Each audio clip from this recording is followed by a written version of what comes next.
Good morning, guys. Good. Good morning, guys. Well, yesterday evening, before I got out here, we got lower control arm down, put some weight on it, and tighten up the bolts. So that's all good.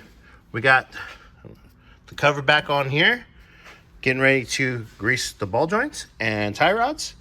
You can see I started there. See how it started squirting out. It's nice and full.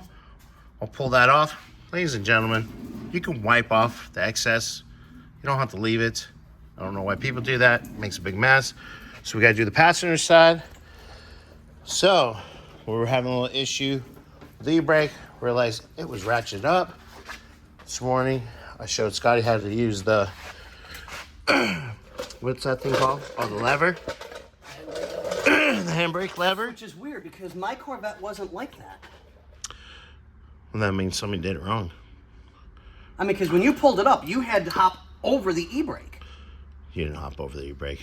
On my Vette, I swear to God, you did. No, I said you didn't. Oh, no, I had to hop over it only once because I never really used it. Yeah. You know, but so even the mechanic that I bought it from, he goes, I don't know why this handle's like that. Yeah. I'm like, that's weird because, I mean, when you pulled it up, it was up. When you let it down, it was down. Yeah. Well, that explains why when you're playing with it yesterday, you're like, I think it's broken. Yeah, exactly. And it's like that was the impression I had with the knowledge I had because it's been a while since I've worked on the e-brakes for these things. Yeah. So we got it connected, or excuse me, Scotty got it connected. He's tightening up that rod there.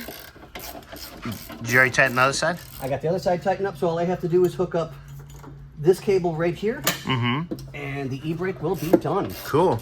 Well, I'm gonna grease the ball joints and get the front tires on. He's gonna finish that up, and this car should be back on the ground within the next 30. Yeah, I'd say 30 minutes to an hour. Just be on the safe side so we can double check. And then that guy's here, and look at his hair. He needs to get a haircut. God, waiting to get back. Schedule my salon appointment. I'm surprised my screen didn't break. Whoa. He's getting a salon appointment, and I work. Just saying. Womp womp. I'm the pretty one here. Oh God. Anyways, so yeah, probably next video you'll see is actually Bobby taking him for a test ride. Later.